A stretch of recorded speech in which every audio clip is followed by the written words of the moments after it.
Hi, welcome back or welcome to the channel. Recently, I made a video on how to make a subscribe button animated in Final Cut Pro. Well, this is going to be how to create an animated subscribe button in DaVinci Resolve. In fact, the animated subscribe button you saw at the beginning of this video. We're going to make it completely in DaVinci Resolve. No need to use Photoshop or anything like that. So, what we are going to do is go to the Editor tab. Edit tab, because I prefer the Edit tab personally for DaVinci Resolve. That's just my personal preference. Then we are going to go to Generators, and solid color is what you're looking for, okay? And we're going to make it about, let's make it about 8 seconds, I guess. Yeah, we'll make it about 8 seconds. You can drag it however longer you want. But we're going to do 8 seconds. We are just going to increase this here. So we're just sliding the plus here so we can have it bigger so we can see it. It doesn't change the size or anything. The size is still the size. And for the purpose of this, and then once we have our generator, we are going to click on it, of course, and then you'll notice here in the inspector, if you don't see the inspector, click here, top right up here to see the inspector, expand it, and then we're gonna go to settings, okay, for the inspector.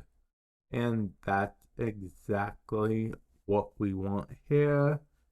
So we are going to actually do this a little bit different than you'd think normally. There's a few ways we could do it. We could, play around with this zoom, get perfectly just there. I'm going to reset that. But what we're actually going to do is crop, okay? So we're going to crop this, we're gonna get crop here will work. The reason it's like that because, yeah, we're just going to crop here. We're going to then crop to the right as well. Not too much, just a little bit. And I'll be honest, I do like the way this is cropping right now, but if you don't, you can play around with the softness, hardness, different things like that to get the exact point that you want. Like, for example, we could do this right here to make it exactly that way so we can see what we're doing.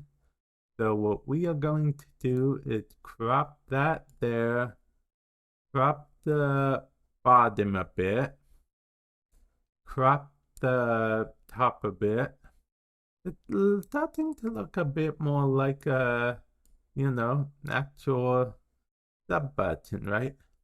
Okay, and to move it, we can do it multiple ways. We could click over here and move it that way, but I find it best practice. Scroll up to transform and actually get used to, actually changing the position from there. It's just a personal best practice thing. Then we can even put it down here. And then we can go back to softness and, play around with the softness a bit. I actually think I want something like this. It's almost fully soft, but it's not like full on over the edge. Now, there's an option that makes it super easy to animate if you really want in DaVinci Resolve. So, like, we could literally just have it here if we want something like here and just sort of, you know, call it a day in a way, and say the first part is a little too much. Actually, you know what? That's what we'll do, plain and simple. There's no point in making it too complicated, right? So we would just move this up a little bit. And now that we have it in the position we want, now we need to do arguably the most important thing, titles. Come down here to titles in the toolbox here. You can always search for titles if it's not available to you. You can easily search for titles. Oh, and if you don't have the toolbox or anything available, it's this effect, button right up here.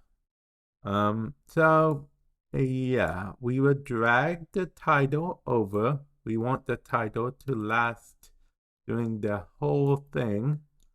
Yep, it's very important that it does, and we want the title to actually read what we want to.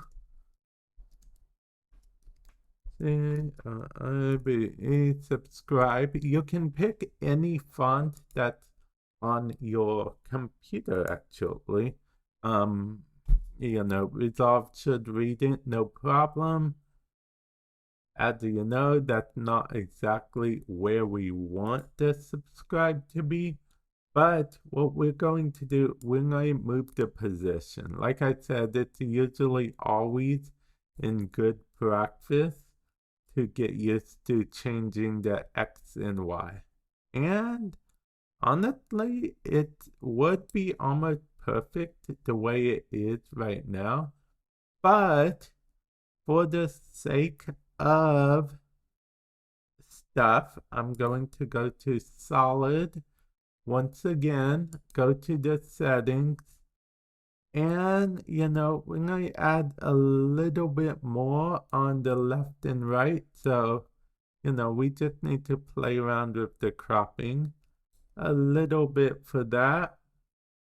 And then there we go with that. That is actually very good. We have just about everything. Of course, you can play around with the different things. We can make it darker, we can just basically more or less hide it. But for this, we're going to keep this here, okay?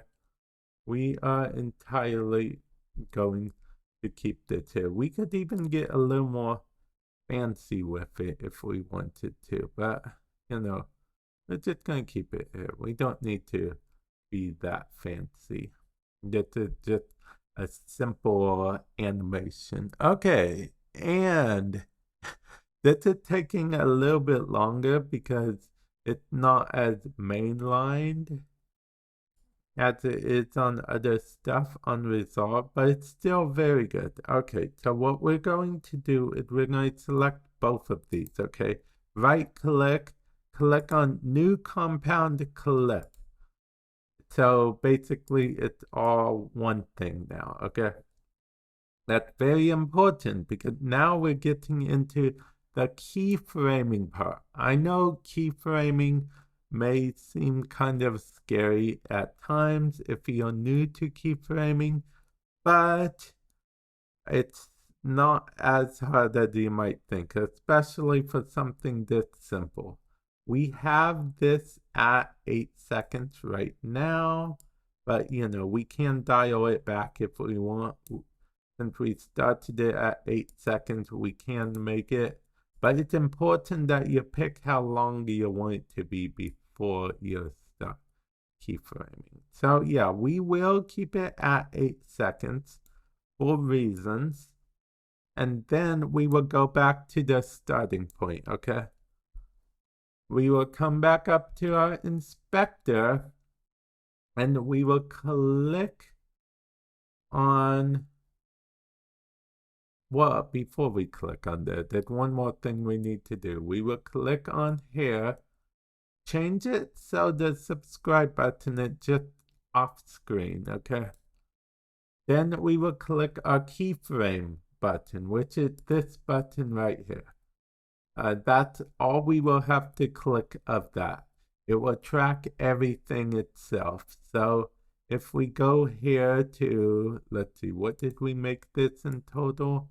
8 seconds. So if we go here, and then we want to position this to, let's double click and just hit 0, then hit enter or return, and then that keyframed it there automatically. We don't get to press anything, and then we go to the very end, and okay, now that we got it how we want, what we want to do is render it, okay?